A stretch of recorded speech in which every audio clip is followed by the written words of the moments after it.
नमस्कार साथियों आज मैं आप लोगों के साथ एक बहुत ही महत्वपूर्ण वीडियो जो है वो शेयर कर रहा हूँ। विद्या संबल योजना को लेके काफ़ी विद्यार्थियों में कंफ्यूजन चल रहा है कि इसके आवेदन कैसे करने हैं, इसके आवेदन ऑफलाइन होंगे या ऑनलाइन होंगे, इसका प्रोसेस क्या है, इसमें डॉक्यूमेंट की रिक्वायरमेंट क्या है। तो ये सभी जानकारियों की सारी कंफ्यूजन करने के लिए मैं आप लोगों के लिए एक वीडियो तैयार कर रहा हूँ, ताकि आपको इसका आवेदन लगाने में किसी भी प्रकार की परेशानी ना हो और आपको बार बार ये अलग अलग जगह से अलग अलग बातें सुनकर कंफ्यूज होने की आवश्यकता नहीं है। आपको इस वीडियो के माध्यम से मैं सारी जानकारी, विद्या संबल योजना की सारी जानकारी जो है वो इस वीडियो के माध्यम से मैं आपको बता दूंगा। आप मेरे इस वीडियो पे बने रहेंगे, ये वीडियो कंप्लीट सुनेंगे, इसकी सारी जानकारी समझेंगे। वीडियो कंप्लीट सुनने के बाद आपको सारा मामला समझ में आ जाएगा कि इसकी प्रोसेस और इसकी प्रोसेस प्रक्रिया क्या है। इसमें मैं सारी जानकारी आपको बताऊंगा।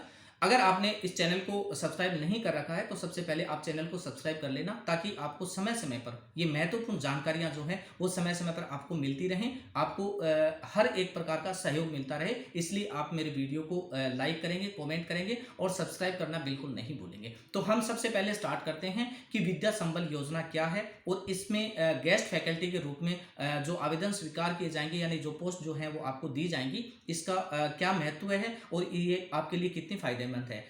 विद्या संबल योजना में जिस स्कूल में जिस सब्जेक्ट की जो भी पोस्ट खाली है, उस पोस्ट पे एक बार अस्थायी रूप में आपको टीचर के रूप में आपको लिया जाएगा, जिसमें सारा का सारा मैनेजमेंट गवर्नमेंट करेगी, आपको पे गवर्नमेंट देगी, सारा का सारा सिस्टम गवर्नमेंट का होगा। तो इस आवेदन को लगाने से जो भी बीएड धारक हैं, जिन्होंने भी रीट क्लियर कर रखी है, वो इसका आवेदन लगाने से नहीं चूकेंगे, सभी इसका आवेदन लगाएंगे।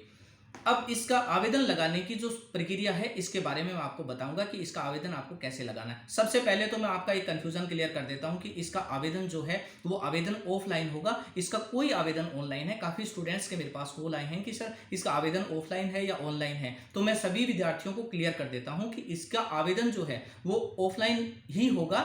ऑनलाइन कोई भी आवेदन इसमें स्वीकार नहीं किया जाएगा, इसकी कोई वेबसाइट नहीं है, इसका ऑनलाइन कोई फॉर्म नहीं भरा जाएगा। इसका आवेदन आपको कैसे लगाना है, इसके साथ डॉक्यूमेंट क्या क्या लगेंगे, इनकी भी मैं सारी जानकारी आपको बताऊंगा।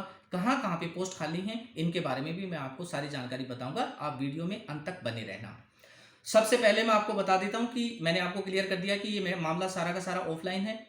सभी स्कूलों की एक लिस्ट जारी हो चुकी है, जो जिसमें tehsil wise, district wise, block wise सब जगह इसमें कौन से स्कूल में किस किस सब्जेक्ट की पोस्ट खाली हैं, उस सभी पोस्टों के आधार पर आपका चयन किया जाएगा। एक विद्यार्थी एक से अधिक जितने भी आवेदन लगाना चाहे इसका आवेदन लगा सकता है। काफ़ी विद्यार्थी इसी को लेकर सस्पेंस में हैं कि हम कितने आवेदन लगाएं, कौन से स्कूल में आवेदन लगाएं। आपके सब्जेक्ट के मुताबिक जहां जहां पे सीटें खाली हैं आप सब जगह इसका आवेदन लगा सकते हैं। इस चीज को बिल्कुल समझना है आपको। अगर आपके सब्जेक्ट से रिलेटेड जहां पे भी पोस्ट खाली है आप एक से अधिक आवेदन लगा सकते हैं, क्योंकि ये चयन जो होगा ये मेरिट के आधार पे होगा। आपकी मेरिट बनेगी और मेरिट के आधार पर ही आपका चयन होगा। इसलिए आप जितना आवेदन लगाना चाहते हैं उतना आवेदन आप लगा सकते हैं। दो चीजें मैंने आपको क्लियर कर दी। आप जितने आवेदन लगाना चाहते हैं आवेदन लगा सकते हैं। आवेदन ऑफलाइन होंगे, ऑनलाइन कोई आवेदन नहीं होगा। आवेदन करने की प्रक्रिया क्या है, ये डॉक्यूमेंट आपको कहां जमा करने हैं, ये भी चीज आपको मैं क्लियर कर देता हूं। जितने भी स्कूल में जितने भी प्रिंसिपल हैं, जहां जहां जिस स्कूल में पोस्ट खाली है, वहां के प्रधानाचार्य यानी प्रिंसिपल सर हैं, उनके पास आपको ऑफलाइन के डॉक्यूमेंट जमा करने हैं। किसी के पोस्ट नहीं करनी है। अगर आप बाई हैंड देना चाहें बाई हैंड, आपको बाई हैंड ही देना होगा, क्योंकि बाई पोस्ट वो डाक पहुंच नहीं पाएंगी समय पर। जितने भी विद्यार्थी मेरा वीडियो सुन रहे हैं इस चीज को क्लियर कर लें कि आपको जो भी डाक लगानी है, डाक लगानी नहीं है। ये बाई हैंड आपको जिस स्कूल में जिस सब्जेक्ट की पोस्ट खाली है उस स्कूल में जाके प्रिंसिपल को आपके डॉक्यूमेंट यानी आपके आवेदन को वहां जमा करना है, देना है, ताकि वो आपकी डाक को कलेक्ट करके डीओ ऑफिस भेजेंगे। वहां पे ही आपकी मेरिट जो है वो क्लियर होगी, मेरिट आपकी तय होगी। जिनका चयन होगा उनकी सूची बन जाएगी और उनको गेस्ट फैकल्टी के रूप में उनका चयन कर लिया जाएगा। अब आपको इसके साथ कौन से डॉक्यूमेंट अटैच करने हैं ये मैं आपको क्लियर कर देता हूं।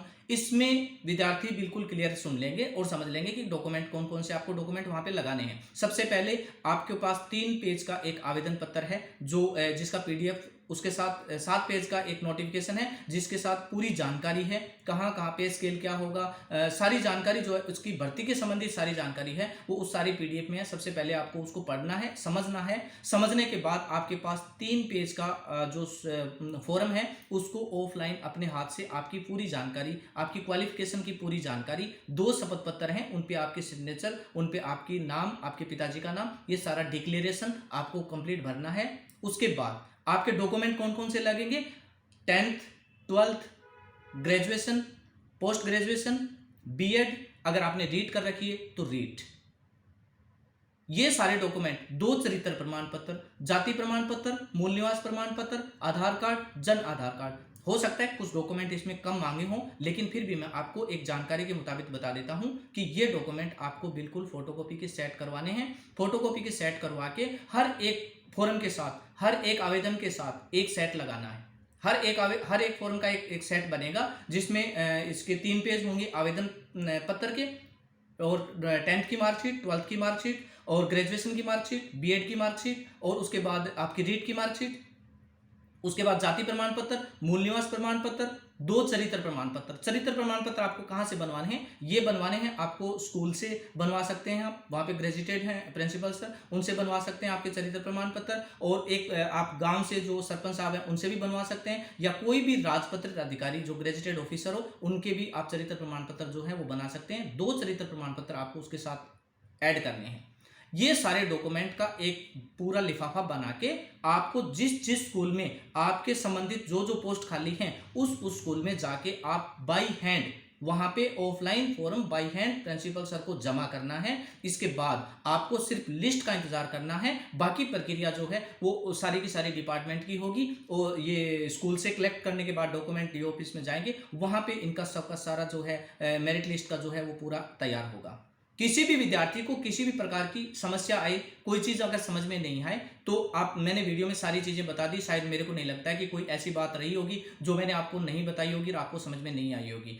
दूसरी चीज़, मैं एक चीज़ आपको और क्लियर कर देता हूँ, लैब असिस्टेंट की जो पोस्ट है उन विद्यार्थियों को 10th और 12th की मार्कशीट, लैब असिस्टेंट में सिर्फ वही विद्यार्थी आवेदन करेगा जिस विद्यार्थी के साइंस का सब्जेक्ट उसका रहा है, वही विद्यार्थी जो है वो इसके साथ में इसके लिए आवेदन करेगा। उसके बाद पीटीआई की पोस्ट है, पीटीआई की पोस्ट में आपकी 10th 12th, और उसके बाद में अगर आपने ग्रेजुएशन कर रखी है तो ग्रेजुएशन, उसके बाद बीपीएड अगर आपने बीपीएड कर रखी है तो बीपीएड की मार्कशीट, नहीं तो बीपीएड वाले ही इसमें अलाउड है, बीपीएड के जो विद्यार्थी हैं वो जाएंगे। और उसके बाद में आपका, अगर आपने बीपीएड क्लियर, उसमें पीटीआई का अगर क्लियर कर रखा है, कुछ भी एग्जाम वगैरह दे रखा है, तो उसका भी डॉक्यूमेंट अगर आप संलग्न करना चाहते हैं तो साथ में लगा सकते हैं। आधार कार्ड, जन आधार कार्ड, मूल निवास, जाति प्रमाण पत्र, ये आपका पीटीआई के लिए है, और लैब असिस्टेंट के लिए 10th और 12th की मार्कशीट है। सब जगह आवेदन कर सकते हैं आप, जहां जहां चाहें, जितने स्कूलों में चाहें, ब्लॉक के हिसाब से, डिस्ट्रिक्ट के हिसाब से आप आवेदन कर सकते हैं। आपके कोई पाबंदी नहीं है, कोई क्राइटेरिया नहीं है कि एक विद्यार्थी का एक ही आवेदन स्वीकार होगा, ऐसा कोई क्राइटेरिया नहीं है। जितने विद्यार्थी जितनी जगह आवेदन लगाना चाहते हैं उनका सब जगह आवेदन स्वीकार किया जाएगा। जिस स्कूल में उनके लेवल की जो मेरिट रहेगी, उनके जो परसेंटेज हैं उसके हिसाब से मेरिट होगी, उस हिसाब से आपका चयन किया जाएगा। तो आपको मैंने सारी जानकारी बता दी है। किसी भी विद्यार्थी को अगर कोई भी समस्या आए तो आप मेरे को कांटेक्ट कर सकते हैं। मैं आपको बाकायदा इससे जो भी मेरे से हेल्प होगी, बाकायदा मैं इसके लिए आपकी हेल्प करने के लिए तैयार हूं। भानु ई मित्र चूरू हमेशा सदैव आपकी ऐसी जानकारियों के लिए हमेशा मैं अटल रहता हूं, और सारी जानकारियां मैं आप लोगों को प्रोवाइड कराता हूं और समय समय पर प्रोवाइड कराता रहूंगा। लेकिन आप मेरे वीडियो पूरा सुना कीजिए, पूरा वीडियो को स्किप मत कीजिए, और सभी अपने दोस्तों को वीडियो शेयर भी कीजिए।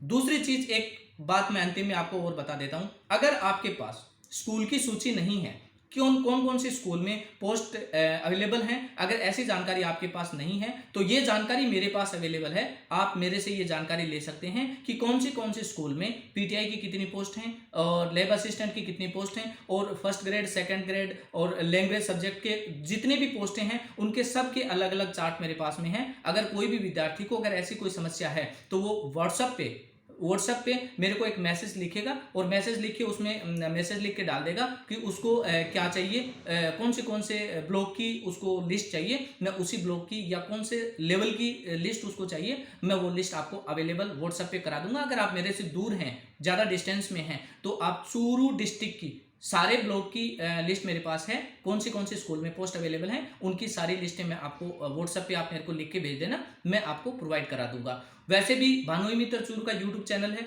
इस यूट्यूब चैनल को आप सब्सक्राइब कर लेना, इस पे भी आपको सारी जानकारियां जो है वो सब जानकारी मिल जाएंगी।